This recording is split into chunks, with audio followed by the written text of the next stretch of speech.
Hey guys, Matt Allen here. Welcome back to TacticalBassin. Today we're talking squarebills and shallow cranks. I have been threatening for a while now to take the deep dive into the world of shallow crankbaits, and today's the day.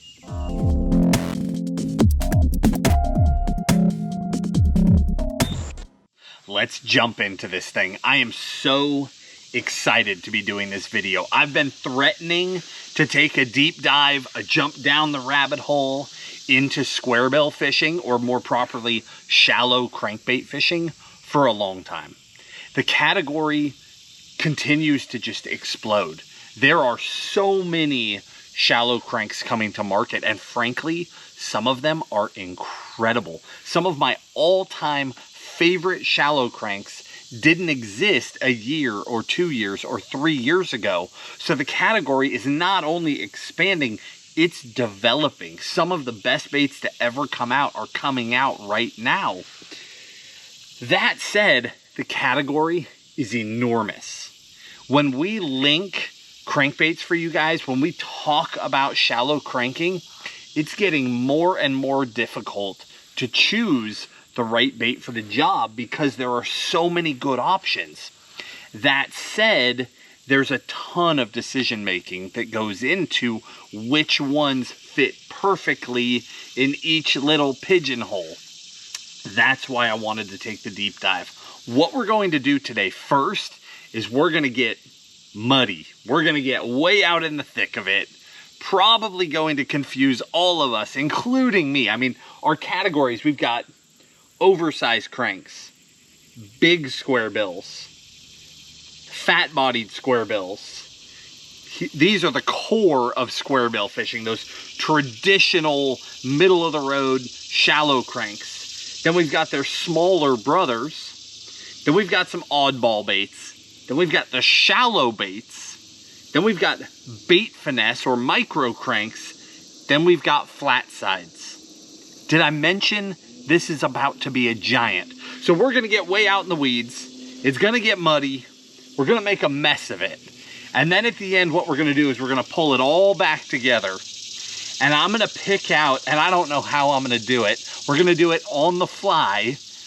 I'm gonna pick out just a handful of my absolute favorites. Out of all that muddy mess, somehow, I'm just gonna pick a few, just to try and help you guys out. I will, spoiler alert, I can tell you right off the bat, if you're reading some of these boxes behind me, I don't know if you guys can or not, the boxes with a dedicated name, a double deep box dedicated to a Rocco, pretty good sign that's an important one, right? But my goodness, there are a lot of baits. If you guys aren't familiar with these videos, if you are, this just takes a second, you know that. But if you're not, in the video description below the video, we will have all of these baits broken out and listed for you. Hopefully I can fit them all in there. I'm going to do my best. If I can get them all in there, we'll give you our favorite colors for each as well. But we're going to talk color as we go. I'll break it out by category, but they'll be in the order that we talked about them to make it really easy for you so you don't have to sit and take notes. If you're on our website, it's just a matter of scrolling down. There's that whole description laid out. If you're on YouTube, depending on your device, you might have to click more, then scroll down, click more again. You might have to click the 3 little dots and then scroll down. But no matter what platform you're seeing this on, there is below the video links that will take you to all of these different products, so you don't have to go try and track them all down. All right, we've also got rods. I have no idea if there's going to be room to link rods, but at the least we're going to talk about them, and then I'll see again what I can fit in that description. We're limited on space. With that, let's jump into the theory behind cranking before we even jump into the core of the baits. A crankbait is a very unique bait. There's a reason I have all these boxes of crankbaits. And make no mistake, this is not all of them. I am psychotic about cranking. You guys think I'm bad about swim baits, bad about jigs, bad about topwater. Crankbaits for me are a whole nother level, and we've never taken this deep of a dive into them. Crankbaits do a lot of things. They cover water, They adapt with situations, changing weather, changing in the seasons. You can adapt little nuances about them to meet almost every need.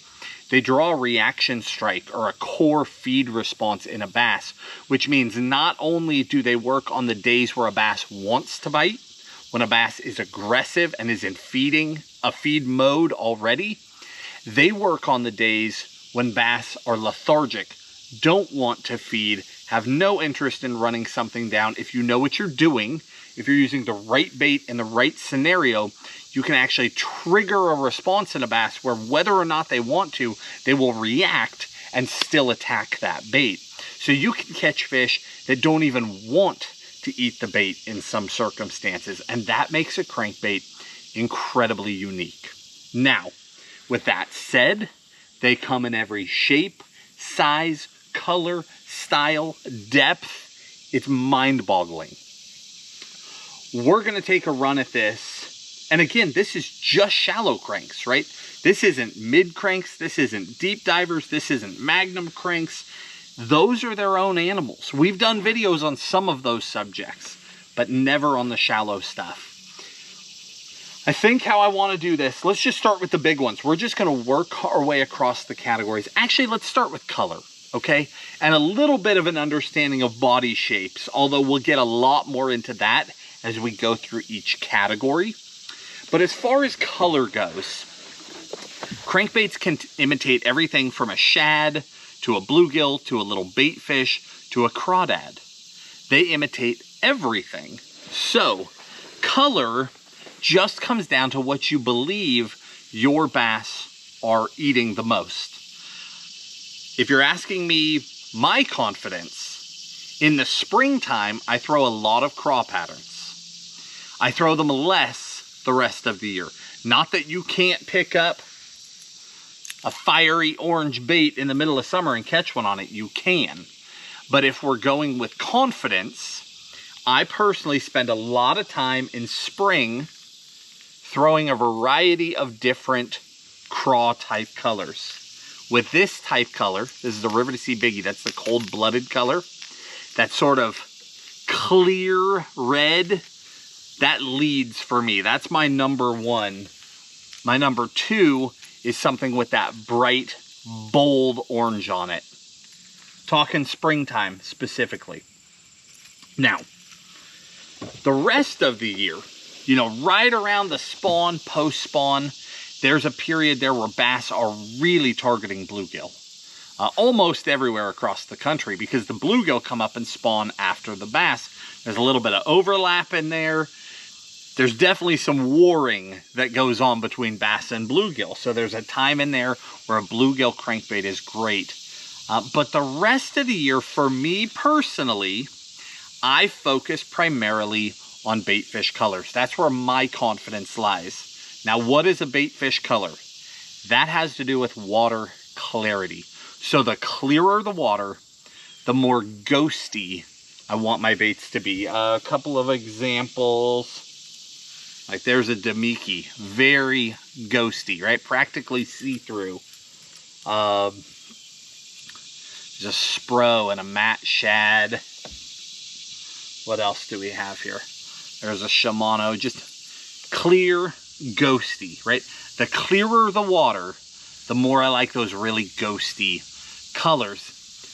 As that water starts to get some color to it, and only you know your lake or river or wherever you're fishing, as that water gets more color to it, you'll see me turn to more of the solid colors. Still very, very natural, but solid. And I also use a lot of chrome.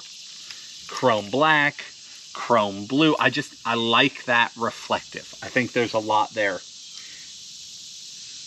We get more solid again. See, we start going from clear to white as that water gets more color to it because it just stands out better. It's easier when the fish come in to eat that thing, it's just easier for them to see it. And then as the water gets dingier or muddier, depending on your fishery, that's when you're gonna see me start turning to the bright colors, the bold colors, which in my mind are still... That's interesting.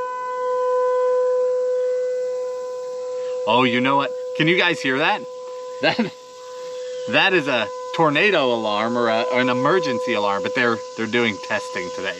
As my ears recover from 3 minutes of that siren, we'll continue. So anyway, as that water gets really stained, if you're on a fishery that's totally muddy, or you know, the core of summertime, even in clearer fisheries, sometimes we'll get mud lines from boat traffic. That's where those bright, bold chartreuses, chartreuse blue, chartreuse black, that's where those come into play. Oh, you know what? One other exception. I talk a lot about craw colors in the bright reds and the bright oranges, but there is also room for, you know, those really natural type craw colors. But for me, those typically come into play. I do a lot of creek and river fishing, not just lake fishing. And when I find myself in that creek or river situation, I throw a lot of really natural craw colors. But more often in a lake scenario, I'm leaning towards those shad and minnow type colors. That's a simple rundown on color. Pretty basic there. Again, for each individual bait, I have a particular favorite color, but that's the concept. Clearer water, lean to ghost. Murky water, lean to bold. Springtime, I'm always going to start out trying those craw colors.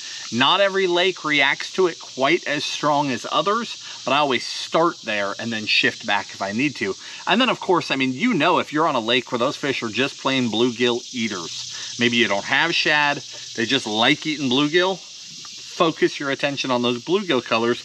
Obviously, you can also mix in some of those really natural craw colors as well, because they land in the same general color scheme. A lot of, you know, watermelon, green pumpkin type colors there that will get bit really well in bluegill fisheries also. Now with that, let's jump into the actual categories of baits and how or when we use each one of them. The first one is the oversized baits. And I'll show you the baits first. There's 5 of them that I've got in this category. And again, this isn't every oversized bait on the market. Believe it or not, these are baits that I have confidence in. This is how big this category is. There's still tons of other baits in each one of these groups that we didn't even get involved with here in this video. But here's the first 2. Megabass, the Big M, the 4.0 and the 2.0. The difference being the size of the bill. Then we've got the Lucky Craft BDS 6, which compared to the Megabass is actually rather small, but compared to anything else is quite enormous. And then the last 2, from Strike King, you got the 4.0 and the 8.0. These are all baits that I've got a lot of confidence in. Now within the category, you've got the Megabasses.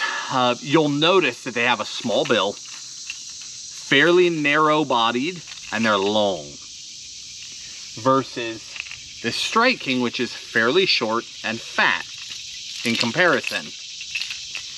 The result, and actually the BDS is right between them. A little bit longer, a little bit more slender than the Strike King, not as much so as the Megabass. Within the category, the Megabass is going to be the most tight action. So a little bit more body roll. Notice it's got a round lip, so it's not actually a square bill, as opposed to a true square bill, a rounded bill. General rule of thumb, the more you are hitting structure or banging into the bottom, hitting stumps, hitting rocks, going through timber, actually making a bunch of contact with snaggy things, the square bill does a much better job of deflecting. So as it hits, it makes a full turn and it will carry itself up and over most snags. That's why square bill crankbaits are so weedless. Whereas round lips have more of a tendency to just sort of roll across a piece of cover. So if you run this over wood, more than likely you're going to hang it up. Where a true squarebill, you won't. But there's a huge difference in action. Squarebills tend to have a more exaggerated action, whereas round bills tend to be more muted, more body roll, and a tighter action to the bait. They work in different situations. They work in different conditions. Colder water lends itself to tighter actioned baits. So earlier and later in the year, headed into fall, there's a reason we're doing this video now. There are less anglers on the water right now than there are in the springtime. So if I wanted the most number of people to see it, I would do this video in the spring. But this information is critical in fall. We throw squarebills, we throw shallow cranks a ton all through the fall because bass are after bait fish this time of year, and it's going to get better and better and better until it gets really cold and the fish give that up. So I wanted you to have this information now. But again, those rounder bills tend to be more muted. Big old fly flying around. They tend to be more muted and they tend to be tighter actioned. You don't want to use them if you're going to be banging into a lot of cover. The Strike Kings have that full square bill, shorter, stumpier body. They're going to be a much wider, much more aggressive action, which lends itself towards warmer water, and it lends itself towards deflecting off of cover extremely well. And then again, right between them, there's that Lucky Craft, that BDS 6, which I can't tell you how many fish I've caught on this, despite its size, despite being a large square bill. I mean, hundreds and hundreds and hundreds of fish on that bait. I have so much confidence in that guy. You know what? Actually, with that, maybe the easiest way to pick some favorites is just to do it as we go. Because in that category, if I could only have one, it's that BDS 6. But again, your fishery might be different than mine. You might have heard you need to deflect off of a bunch of cover and you know the Strike King is the one for you. Or you might have heard that round bill does a better job of being more natural. You've got really clear water and not a lot of cover. You're way better off with that big M. The difference between the 2.0 and the 4.0, or with the Strike King, the 4.0 and the 8.0, it's size and it's depth. Okay, the baits, the 2 is not going to run as deep as the 4. And then with the 4.0 and the 8.0, you've got a size difference, but the 4.0 doesn't go quite as deep as the 8.0.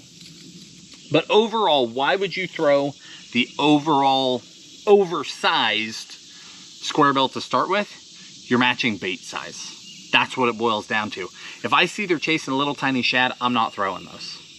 But if I show up to a lake and it seems to be, maybe I catch a bass and I see a bluegill sticking out of their throat, or if I'm in the south, maybe I see a tilapia, or I see bass chasing gizzard shad. The gizzard shad jumps out of the water and there's a bass after it. I see that the food they're eating is big. I want to match that size. That's why I go to an oversized square bill. I throw them the most in the springtime. The bulk of bait fish in the fall, that's when you've got a lot of little juvenile bait fish because they were spawned in the late spring or the summer, right? So now they're growing up. They're not actually, they haven't reached maturity yet. So there's a lot of little bait fish, whether that's shad, bluegill, crappie, there's little ones. They grow through the winter, and by spring, the majority of the bait fish are full size. So I'm much more likely to throw a big, oversized crank in the spring than I am in the fall. But if I find bass, maybe the crappie are grouped up and there's clearly bass feeding on them in the fall, you're gonna see me throw those giant baits more than the little stuff. All right, next category. Let's go to the big square bills, which is smaller than the oversized square bills, okay? Now we're getting down more towards the core of square bill fishing, but these are still large baits, like 2.5 size baits or even a little bit bigger. We've got, in the category, we've got the 6 Sense. Again, in the video description, I'll link the exact one. We've got the Shimano, the 75F. Lucky Craft, that BDS 4 or the Big Daddy Strike 4, that's what BDS stands for. The BDS 4. Rapala, we've got the Brat. And then from Bill Lewis, we've got the ATV. And then the 13 Fishing Scamp. Okay, these are full-size baits.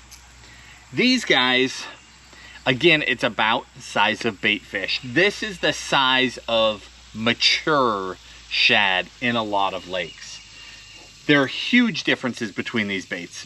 The 6th Sense, I'm going to call it a normal action for lack of a better term. It's not a super wide wobbling bait. It's also not that little tight body roll. It's kind of the core of squarebill fishing, if you will. That is a great option. I've blasted them on that thing. Then we've got the Shimano, which is a pretty wide wobbling bait. Big wide body in the front, narrows down really quickly in the back. That's a big wide wobbler. The BDS 4, again, sort of that core, just a regular traditional actioned bait. Maybe even leaning, well, I'm not going to call it a tight action. Within this group, it's a tight action, but that's sort of that traditional as well. The Brat, the Rapala, super wide. Big, wide body roll. Boom, boom, boom, boom. Full rotations as that thing's coming through the water. Same with the Scamp. Super heavy body roll. The big thing with the Scamp, though, what makes this one so special, where it stands out from the crowd, this is the loudest of every single squarebill that I own. And that's something we haven't covered yet, is sound. But this is the loudest one out of any of them. And then the last one, that ATV, that's more of that traditional. But the ATV is dead silent. And it is also the best bait I have ever encountered at coming through cover. Period. The best one ever. You can literally throw it across a laydown, wind it through without stopping, and the vast majority of the time, it just climbs and rolls and works its way through the branches and comes out the other end. It's crazy how good that thing works. So, backing this thing up, some of these have rattles. The majority of the baits in this category are silent. They're all a little bit different, but if I was going to choose one, well, obviously if I need a super loud bait, it's the Scamp. But in this category, the bait that you'll see me throw the most is that ATV. I have so much confidence in that bait. I've done so much damage with it. And again, this is the bigger size. You see me throw the mid sizes literally every single day in the springtime. Every single day. This is an example of one of those new baits to come to market that is just taking over. But all of these baits are great, great options in different situations. That brings us to, you know what, let's do the fat bodies. Then we're going to get into sort of the core, okay? Actually, let's back it up to sound here for a second. I knew we were going to get out in the weeds. We were going to get a little muddy on this one. There's no way about it. Here's the deal with sound. Some baits are dead silent. Some baits have a little bit of sound. Some have a pretty good rattle, and some are downright obnoxious. The clearer the water, and the more pressured the fish, in other words, the more people fish for them, the more they get beat on, the more damage you'll do with a silent bait. The muddier the water, the more damage you'll do with a loud, obnoxious bait, especially if the fish are less pressured. In a perfect world, like if you're fishing a place where bass don't get fished for, an insanely loud Chartreuse bait will catch the biggest fish. It will. The reason why is that they will see it and hear it from the farthest, they'll see it the soonest, and they will fight to get it first. And you will catch giants on that. But the more those fish get beat on, the more you have to go to those more natural tones, more subtle presentations, maybe even a silent bait to get those fish to bite. So, one end of the spectrum, silent. the other end super loud and obnoxious. Somewhere in between, you've got the majority of baits that have got a little bit of sound to them. Like there's a biggie. It's got a good solid rattle to it. Where's that guy? There's a speed trap. We're gonna get to those baits. But in the middle, you've got baits with rattles. For myself, I prefer a rattling bait the majority of the time. I start with rattling baits, then I go silent. However, some of the best baits to come out recently are silent baits, and the baits are so good that I'm spending more time with silent baits than I used to. Tim prefers to start with a silent bait. Like if we go fishing together and we know we're on a shallow bite, I'll start with a rattle, he'll start silent. That's how we've always been. And then we see who's doing better and we adapt from there. But the super loud, the super obnoxious, you're gonna save that for either super murky conditions or really violent conditions, meaning maybe you've got huge waves on the lake that day. They're crashing on the shoreline, big white caps rolling. There's a lot of commotion. There's a lot of sound in the water already. The odds of them hearing a subtle natural or feeling a subtle natural silent bait go way, way down.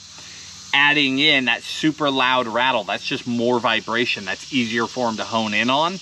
That's where you're gonna see me throw that stuff. The bulk of the time, I'm throwing those more subtle rattles or no rattles. All right, fat-bodied baits.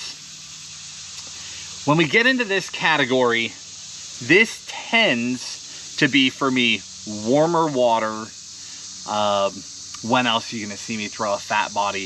If I wanna go slower, you'll see me throw a fat body, because fat-bodied baits tend to have that super wide wobble, crazy wide. Like as that bait is kicking, that whole body is just rolling, right? It's not just a side to side, there's some roll associated with that as well. So that style of bait, I like to throw them in the summertime when the fish are really aggressive. A lot of movement is a good thing. Maybe they're up shallow and I'm starting to get that boats are running, I'm starting to see those wakes break, and I'm starting to get a little bit of a mud line. It'll help me in that situation. But I'll also throw it in cold water if the fish are so lethargic that I'm crawling the bait, or I'm going really slow, because that big wide body will continue to have movement at a slower speed than the baits that I traditionally throw, like a flat side, when it's cold. So in the category, we'll just run through them here. We've got the Mega Bass, there's the S-Crank 1.5. One thing that makes this bait very unique is that the S-Crank has a tendency to wander. That's something that I do with my retrieve to all of these baits. I like to create breaks in cadence. So whether or not a bait does it is not super critical to me, because I can force it on almost any bait with my retrieve. That said, for the guy who just throws a bait out and reels it back, baits that are swimming along and then suddenly do something different, those are the baits that get eaten. Those are the baits that are special. And the S-Crank is one of those baits that you can just throw out and reel back, throw out and reel back, and sometimes it'll just wander off for a second. It's just got a little bit of a something to it, and that can make that bait really, really special. The next one up, this is the BTC 60 by Demiki. Full-bodied, wide-bodied, dead silent. Comes in some standard colors, but comes in a handful of these super ghosty colors too. If you want something completely different, super natural in appearance and in vibration, that's an amazing choice. Again, fish up shallow. I can cover water with this thing, but I can also slow it down and just creepy crawl that thing and still get movement out of it and get those fish to react. Then we've got Well, this one's actually downsized, right? Huge difference in size, but still very much a fat body. This is the Shimano. That's the 50F. Little downsized guy. Again, a dead silent bait. Very, very similar to a couple of these others, but in a downsized profile. From Lucky Craft, we've got the BDS2, which was discontinued for years, and again, we're dead silent again. This bait was discontinued for years, but has now come back, and you can get them again. These baits cost a fortune on eBay while they were away. I wonder if there's a reason for that. Then you've got from Rapala, you've got the fat, that little guy, balsa bait, but fat bodied. Again, of course, dead silent because it is a balsa bait. And then last but not least, we've got another Shimano. That's the 63F. Very similar profile, but the little guy and the full size. All of these baits, again, very, very wide bodied. How do I differentiate between them? The one that stands out the most is the Mega Bass. But for me, the one that I see myself throwing most often is probably, it's either the Demiki or it's the little Shimano. The Demiki, because some of the colors are so unique, and I've done a ton of damage with that. And then the Shimano, just because it's that downsized profile, there's not a lot of the big wide bodies in a smaller size. That's really hard to find. There's a lot of small crankbaits, and we're going to get to those. But there's not a lot like that. Now, let's get into the core of squarebill fishing, for lack of a better term. Essentially, these are the baits that are like a 1.5 to like a 2.0, okay? If you're familiar with throwing squarebills at all, that's just a reference, like a Strike King 1.5, a Lucky Craft 1.5, an ATV 1.5. It's just a general size. And it also has a little bit to do with how deep they run, but not really. There is, within the crankbait world, everybody will tell you that their bait runs 3 to 5. Some of them run 2.5, some of them run 8. I mean, line makes such a difference in all of that. It's not even funny. We haven't even got to that stuff. We're going to tack that on. Line, rods and reels, all that stuff. We're going to tack that on at the end. Okay. In the core of squarebilling, this is the largest bunch. I'm going to show you a bunch of baits. But this is also where I spend the vast majority of my time. And this is where a lot of my favorites lie. So I really can't even pick a single favorite out of this bunch, but I'm going to show you a bunch of different baits here. And I'm doing this because, one, I want you to understand nuances between baits. Maybe a little something will jump out to you, like on that Mega Bass, the way that one will wander is just different from the crowd. That might be something you want to try. Or maybe you just want to try one of those core baits that just fits a particular style. Or maybe you want to try one of Tim's or my personal favorite baits. Let's jump into it. From Spro, we've got in the Essential series, this is their Hunter. This little guy is an interesting bait. It's a narrow squarebill, a lot of body roll, not a lot of wide kick, but body roll, okay? The neat thing about this is that this is a very economical bait. I'm talking about it first at random. That's just where it's sitting in the stack. But this is a budget-friendly bait. It's got a good rattle. It's got a good little body roll to it, or a shimmy to it, really. It's not a big wide body, just a shimmy to it. But it's budget-friendly, and it comes stock with good Gamakatsu hardware on it. We haven't got the hooks either yet. We will get there. But that is just a super affordable, really good all-around squarebill. Next one from Sixth Sense. This bait size-wise is about like a 2.0. Again, comes stock with EWG type hooks. You do not need to upgrade hardware on that one. Great colors. We've got some rattle, but it's not super aggressive. That is a really good overall option straight out of the package. The Biggie. This is the River to Sea Biggie Papa. The Biggie is one of my all-time favorite squarebills. I have caught so many giants on these things, regardless of color. But again, that is my all-time favorite color in the springtime as well. That's that cold-blooded color. But the Biggie is just a bait that I have a world of confidence in. It's got a good rattle. Not insanely loud, but not subtle either. This is when I reference Tim and I starting out, one with a silent bait, one with a rattling bait. What I really mean is I'm starting with a Biggie. That's that one that I'll turn to. I just have a ton of confidence in it. It's a bait that I can burn. It's a bait that I can crawl. It just runs right down the center of the entire category, and it does extremely well and has for a long time.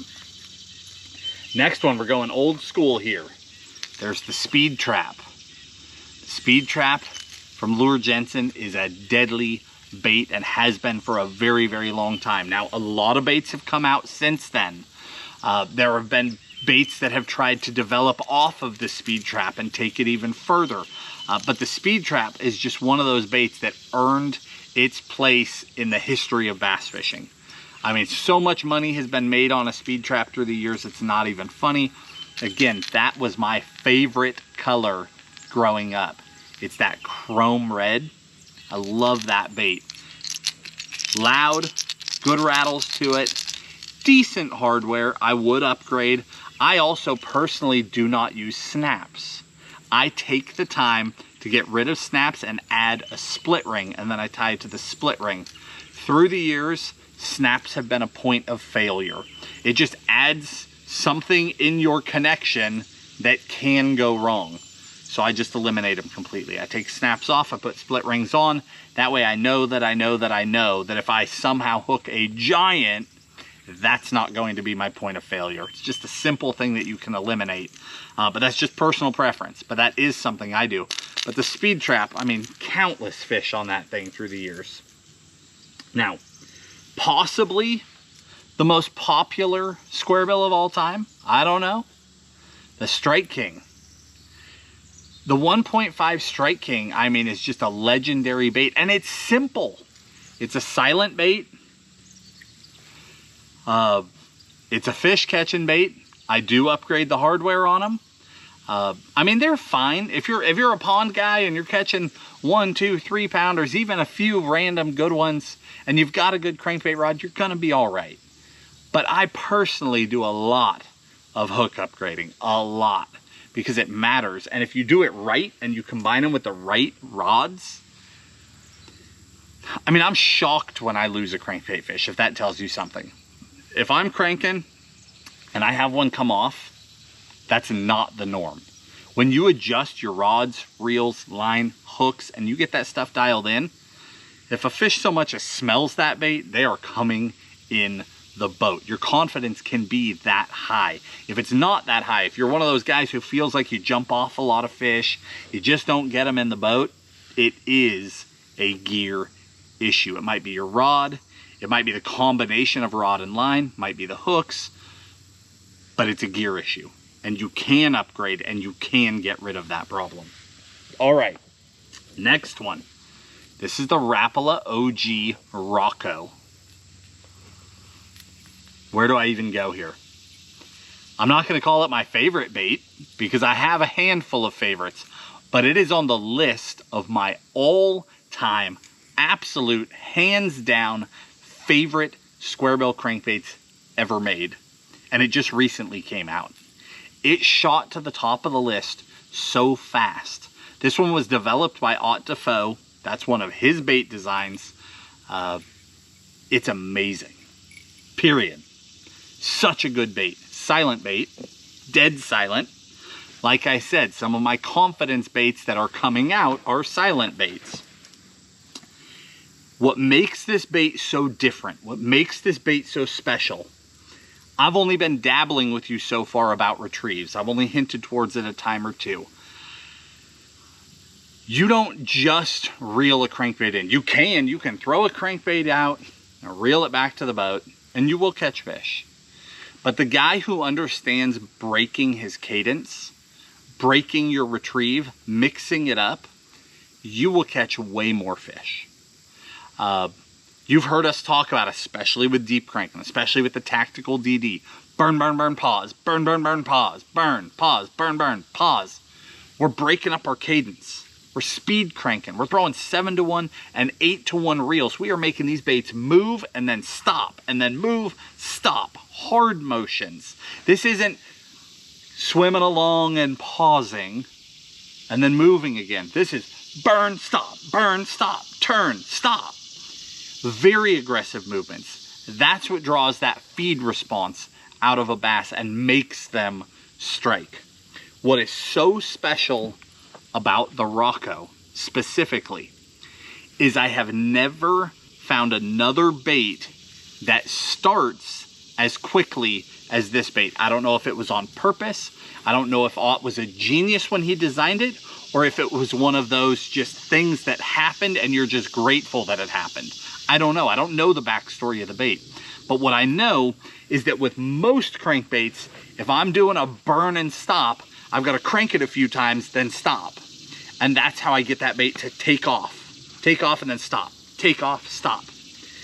The start and stop on this bait is so fast that I can literally, in the cold water, I can reel bump it. I'm not even making whole turns, partial turns around the handle. And that bait will, it's almost like a cross between a crankbait and a jerkbait. It's crazy. And it is magic. I crush with that bait right there. Comes in a bunch of great colors. I've done a ton of damage on some of the shad colors. I've done a ton of damage on some of the craw colors. I've done a ton of damage on some of the bright bold colors. It is a very, very special bait. And again, is one of the baits that led to this video, because so many really, really good baits have been coming out that our entire opinion of the category keeps shifting, and that needed an explanation. You guys needed to understand why we're suddenly linking a Rocco, or why we're suddenly linking an ATV or a speed demon, whatever it might be. They're very special baits for very unique situations, but it's not a 10-second answer. It's not something that we can include in every video. We are getting into the nitty-gritty of this video now. All right, next one up. This is the Scamp 60. We already talked about the Scamp, but this is a smaller size. Insanely loud. By the way, they also come with excellent hardware. That's from 13 Fishing. You can fish that one straight out of the pack.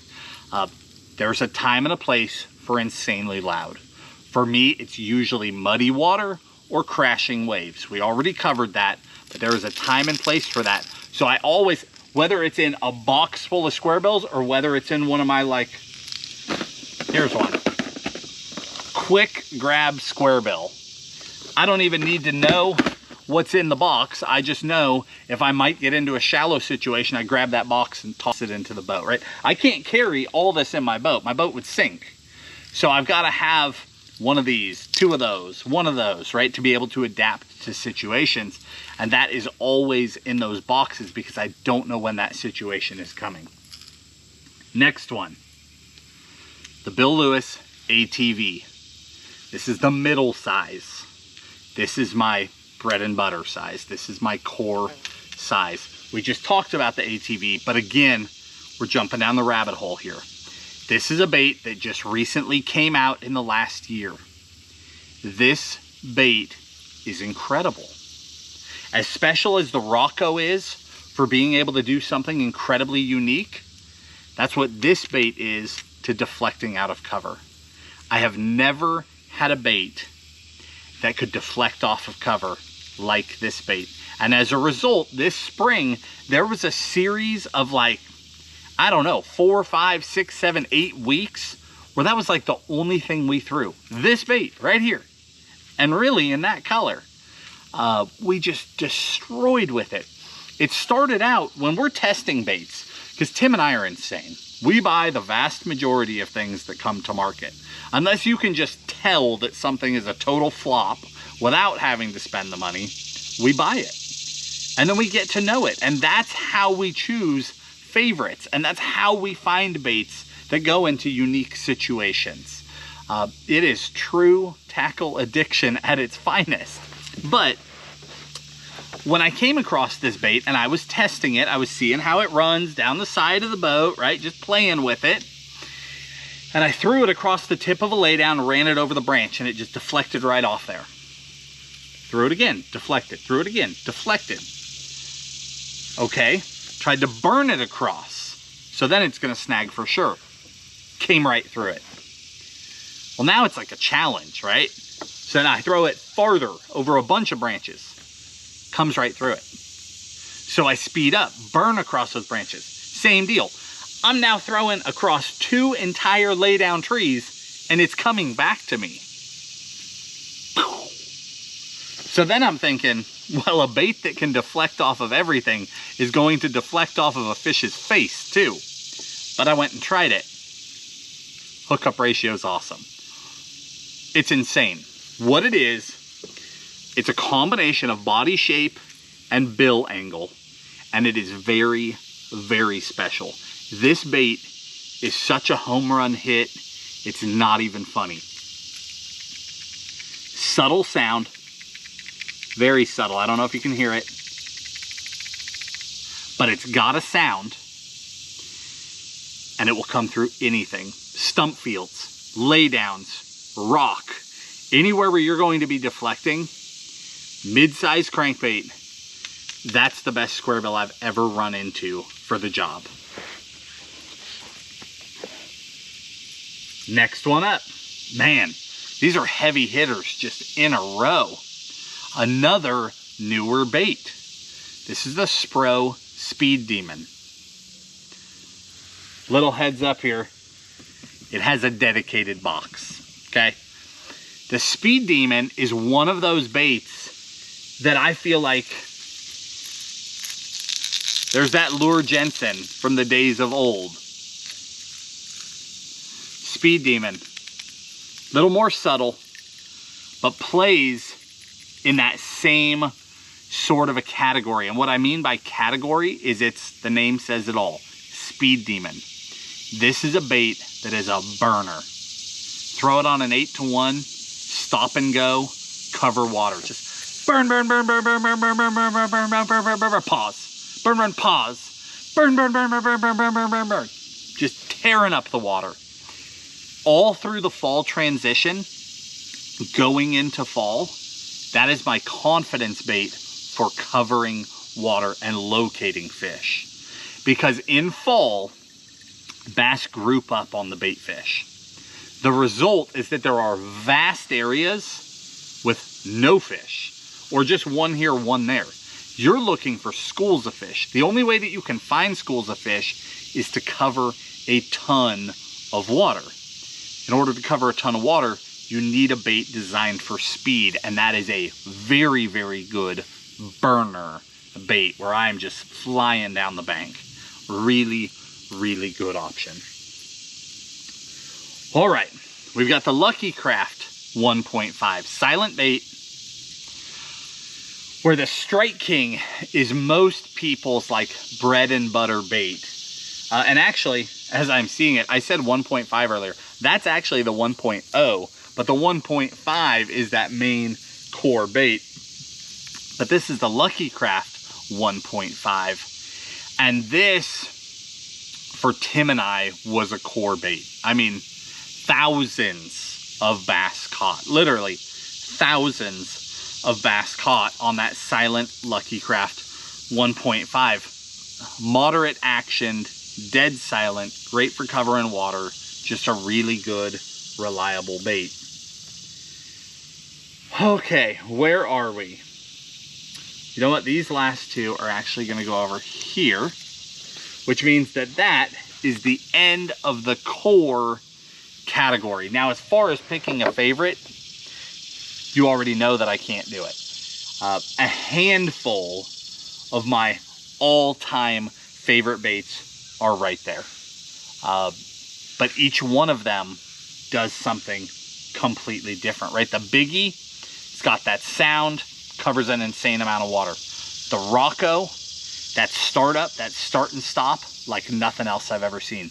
You want to run down the side of a dock and pause it just before every piling, then cover 6 inches, pause, then break off the end of that piling for a foot and pause again and get a fish to crush it. That's your bait. The ATV. You want to bang it over any cover, anywhere, regardless of what it is, and not worry about whether or not you're going to get your bait back. That's your bait. The Speed Demon. You want to cover football fields of water in search of bass. That's your bait. Right? You guys are... Now you understand how big this category is. If you didn't understand before, it's enormous. I mean, we're halfway through it now. Halfway. That's where we're at. And we haven't even got to rods and reels and all the stuff. I'm starting to get sweaty just because I'm amped up about this stuff. I love this style of fishing. There's times that I go out and I have 6 of these baits tied on. Seriously.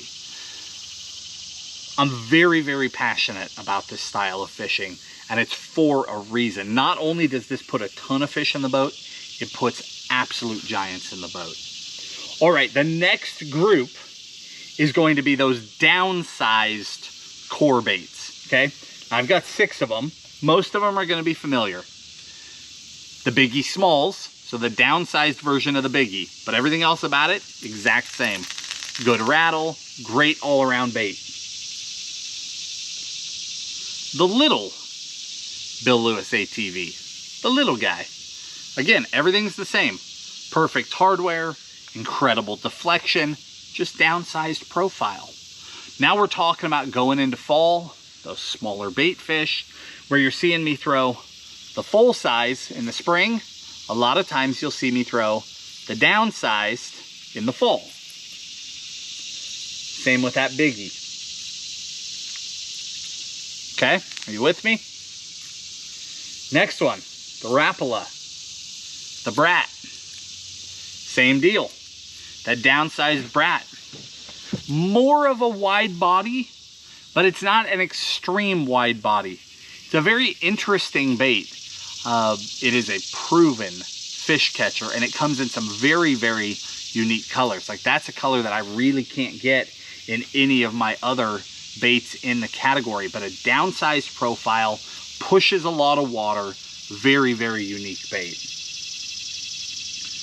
Another Rapala, this is the DT4. The DT4 is a round lip, not a square bill. So we're not trying to deflect off of cover here. Throw this one into a laydown, goodbye.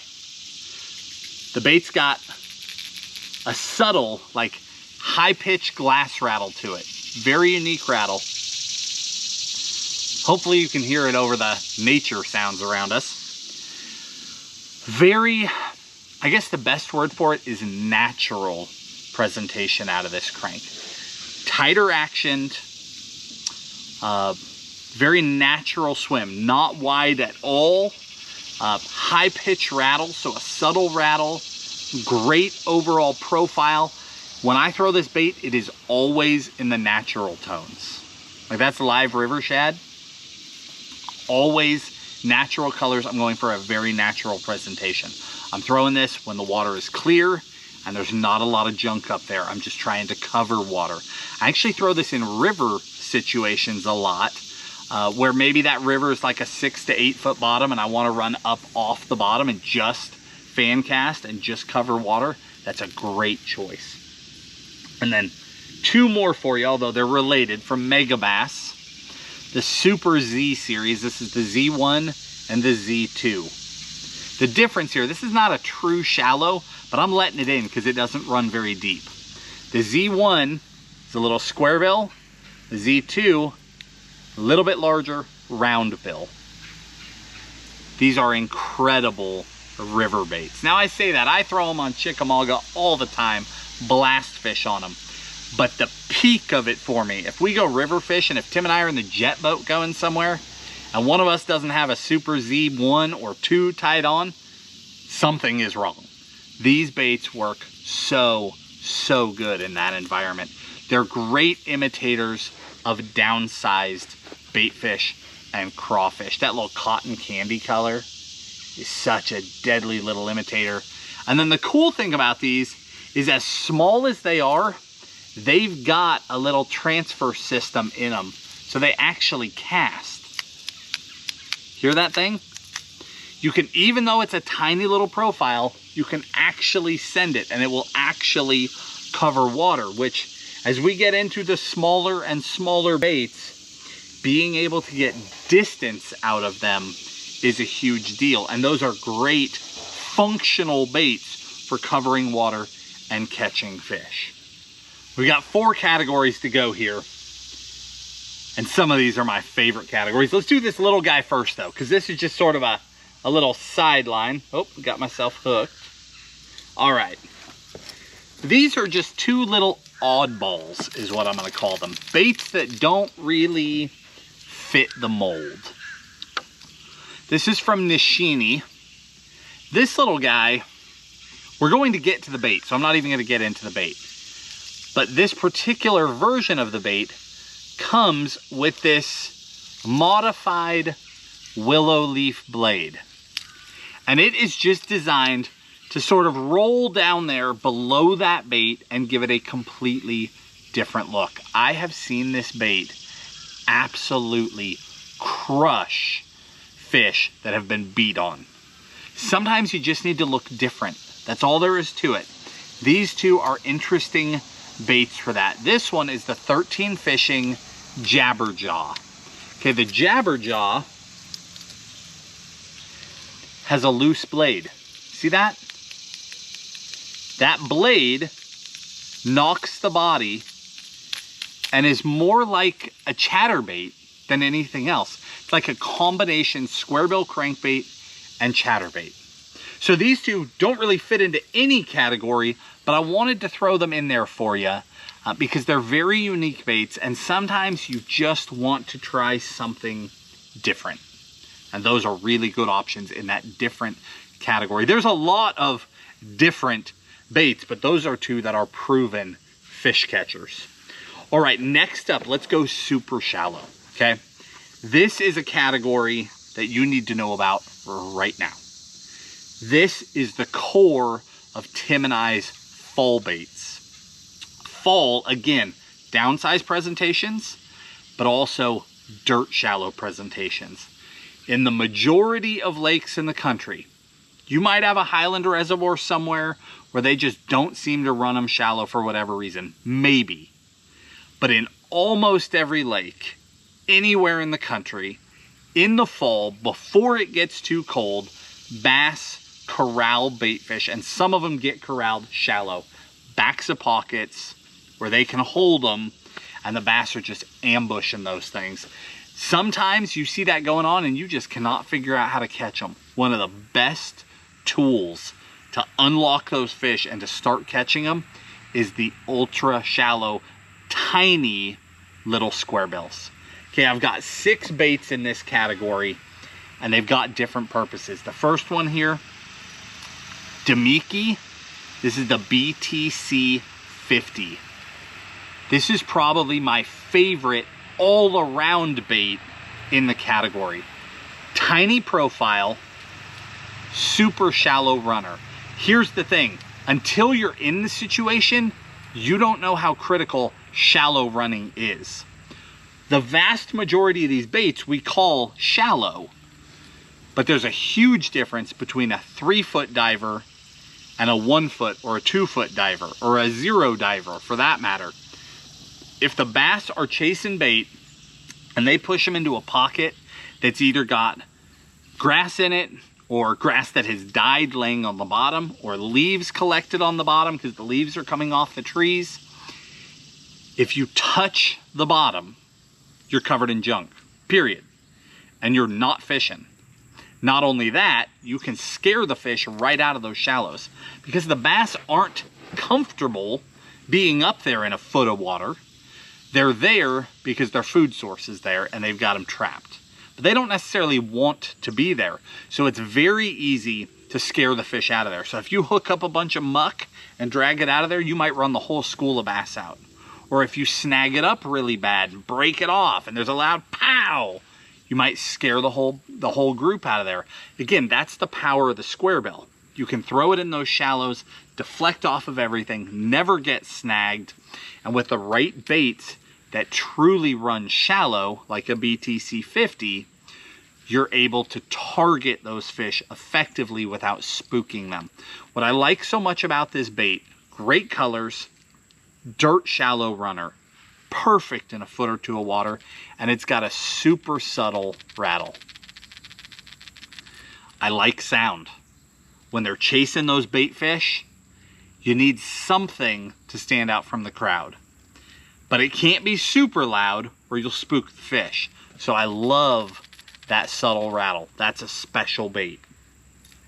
The next one up from Shimano. This is the 50F Shallow. See that giant bill and it's almost vertical? Okay, this is actually more of a wake bait than it is a crankbait. Same exact scenario, but now you're talking about a bait that you can literally fish in 2 inches of water. Are the bass in 2 inches of water? Probably not. Although sometimes on the Tennessee River, they run all the way up there, backs out of the water to get the bait fish. But you can throw this right up next to the bank and then burn it out over the top of those fish, pushing a V on the surface, and they'll come up and blast it because that V wake has the same effect as rattles, where fish see that entire V, hone in on what's causing it, and they go after that one minnow that's trying to escape, and that minnow has got treble hooks on it. Next one up, the Lucky Craft BDS-1. Such a deadly, deadly bait. Very, very similar profile, very similar to that Demiki. The difference is the Demiki has that subtle rattle. The BDS-1, dead silent.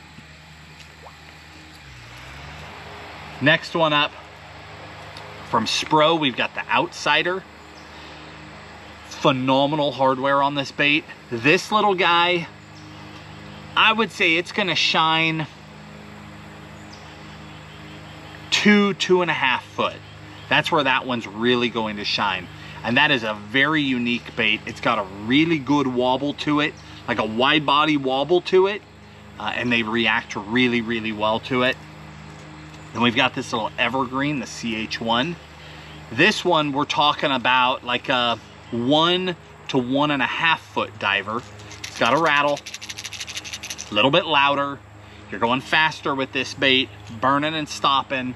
But if they've got them dirt shallow and corralled, that's more rattle than I want. And then last but not least, it's that little Spro Fat John. Again, really shining around that 2 foot mark with this bait. And any of these baits, you can get them even shallower if you go to a little heavier line and you fish them rod tip up. We tend to hold the rod down and crank a Squarebill, but if you go rod up, that helps that bait want to stay high in the water column as well.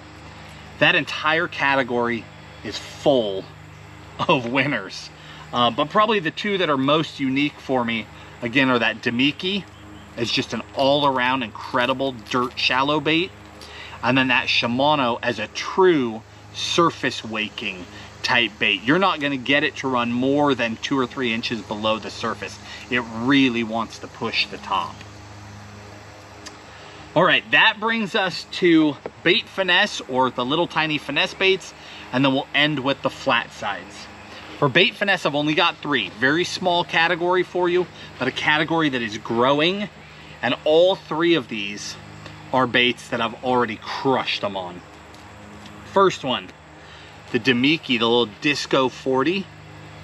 Phenomenal little dirt shallow bait. Just absolutely crushes them. And this size, you need dedicated gear to throw this stuff. You either need a bait finesse rod set up for this. I use straight 6-pound fluoro for all 3 of these baits, or you need to be doing this on a spinning rod if you're not a bait finesse guy. But that little guy is awesome. It's got a weight transfer in it. It's got good sound, good commotion. I mean, for a micro presentation, it still has a lot going on. Those fish can totally hone in on it. Next one from Megabass, that's the little Griffin BRS crank. BFS, Bait Finesse crank. And this is the little guy, the shallow runner. So that's the SR with that little tiny round lip. This one also has rattles. They're little tiny glass rattles, super high pitched.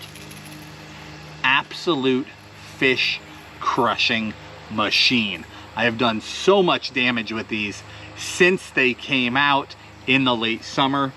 And then last, from Shimano, we've got the little 39F, and that is a true silent bait, dead silent. So all three of these baits, we've got a true squarebill, dead silent, true squarebill with great rattles, and then a round bill with high pitch rattles. All three very unique, all three fantastic fish catchers. I've crushed with all of these, from smallmouth to largemouth to spotted bass to mixed species. Just absolutely crush with these little tiny guys. It's amazing how well they work. And then that brings us to flat sides. That's what we're gonna wrap it up with. Flat sides for me are typically a cold water deal. These are the first crankbaits that I turn to coming out of winter. And if you're on a fishery where bass stay shallow, they're great all the way through winter. In fact, I have crushed on Chickamauga on that one while it's snowing. But these are the baits that I trust first as I'm looking for that early season reaction bite. And then again, as the water is cooling in fall, they can be really, really deadly then as well. We've got a handful of baits in the category. The first one is this Shimano. That's the 57F flat. Very small profile. The cool thing about this bait, it's a silent bait, but it has a full weight transfer system in it. So it casts like a bomb. I mean, you can send that thing really, really well, despite it being a very small profile. I've done a ton of damage on this bait. This particular color has really shined for me, that really clear craw type color. I've caught some big smallmouth on that one. Next one, this is from Megabass. This is the Sonic side. Size-wise, a much, much larger bait. More like a full size.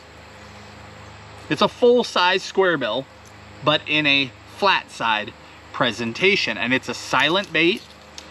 The neat thing about flat sides is they tend to be very, very tight actioned. With or without rattles, you know, it's a preference thing. Mostly has to do with water clarity. Really, really clear, we're going silent. If we've got some color to the water, we're adding those rattles in. But that's a really, really good bait with a true squarebill on it, so it'll deflect really well.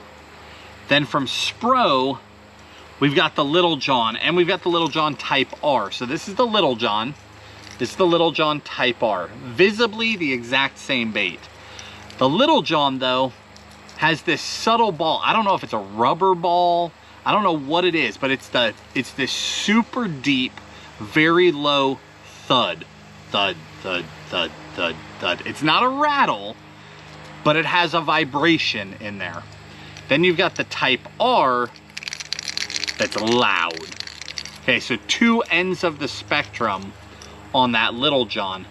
This is one of my all-time favorite flat side crankbaits. I have lost track of the fish that I have crushed on these things. For me, I like the more subtle one first. I always go there first, then I go to that really loud one if I have to. Next up from Rapala, again, going back to that Aught series, same as the Rocco, we've got the Aught's garage cranks. You've got the Slim 6 came out first, then they added the 4, the tiny, next. So the bigger profile, the little tiny profile, both are excellent baits. These are balsa baits. They're dead silent. The balsa baits are very, very high float. So I like to throw these baits dirt shallow. They're round bills. So we're not talking about doing a ton of deflecting off of cover. I'm just talking about covering shallow water, I can stop and go with them pretty good, and they like to back up really quickly, very, very high float. So if I'm fishing them on a flat and I feel that I'm digging bottom, I can just pause and that thing will lift right up and I can continue. I've done the most damage with the larger, with the 6, but that little 4, it's got its place too.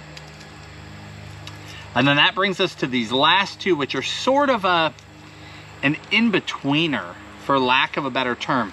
These are flat-sided baits, but they're fat bodies. They're between a flat side and a standard. And I've got 2 of them. This is the Spro Fat John 60. And then, ooh, that one got me. This is from Nishini, the Chippewa. Again, that same bait is also offered in that bladed version. But these are both sort of the last 2 baits, and I'm gonna hook myself with one of them. These are sort of an in-betweener where you've got some of that flat side flash that you're gonna get out of a flat side, but it's still got that wider body roll to it. It's an interesting crossover type bait. And again, in this category, it would be so hard to pick an absolute favorite. I've definitely done the most damage with that Spro Little John, but I've also had it the longest. Probably the Spro, and then that Rapala, the 6, and then that Shimano. I've crushed smallmouth on that Shimano, but all really, really good options. Guys, this shallow category is enormous, as you're seeing. And again, these are just baits that I have confidence in. This isn't the whole category. This is just the ones I like. It's insane. It's a massive, massive category. Now, as rods go, I grabbed a few rods here. The big thing with a crankbait rod is that you want that rod to really load up. You want a moderate action. I actually take my squarebill fishing, all of my crankbait fishing, way down the rabbit hole of rods and reels too. As I switch, like subtle differences in size, these get thrown on 2 completely different rods for me. But I don't expect everybody to do that, right? I did mention though that I never lose fish on this stuff. Now that I say that, I'm probably gonna lose some. But seriously, my hookup to land ratio is incredible, but it's because I've taken the time and I've invested the money to own these little like half steps in the rods where I can truly dial it into a size 8 treble, or dial it into a size 8 EWG, a tipped in point treble, or a size 4, or a size 2, or a heavy wire. And I've got different rods for each one of those things. It makes a huge difference. If you fish as much as we do, or if you had money on the line, it's absolutely worth doing that. If you don't worry about it. Occasionally you lose a fish, not the end of the world. You're gonna get the vast majority of them by using the right gear with the right line. If I could only have one squarebill rod for the last year, I have just destroyed with this rod right here. This is Megabass's flat side special. I finally settled on a Corrado 70 MGL on that rod. This is in the Levante series. You can also get it in the Orochi XX series, but both are amazing all-around rods. For like a size 4 up to a size 2 treble hook, they are unbelievable. That rod is so good. I've caught so many fish on it without losing a fish. Hands down, the best rod I've ever had for throwing the Rocco, for throwing the Bill Lewis, the ATV, for throwing the Biggie. Just an amazing rod for the job. And then I almost always start with 12-pound fluorocarbon. You can go lighter if you have to. I go lighter if I'm going to tiny baits. I go heavier if I'm going to the giant baits. But 12 is what I use for almost everything.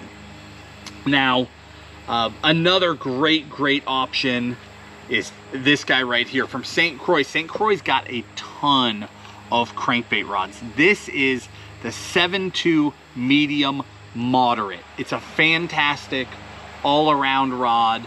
Again, I can go down to like a size 8 up to a size 2 with that rod. Again, 12-pound fluoro.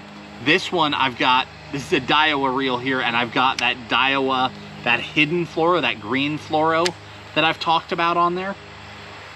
I love that fluorocarbon. It's an amazing line. It just, I don't know what it is about that line. I spool it up less often.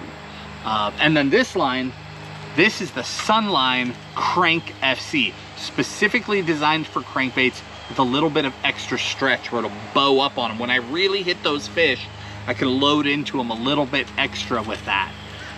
Both great options.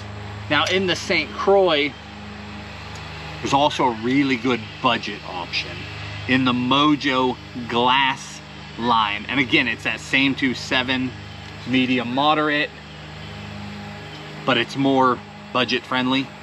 I pair that up with that SLX, and you're talking about a combo that doesn't break the bank and will absolutely crush fish. And in this particular model, in the Mojo, I can very comfortably go down to a size 8 hook. And again, still up to a size 2, no problem.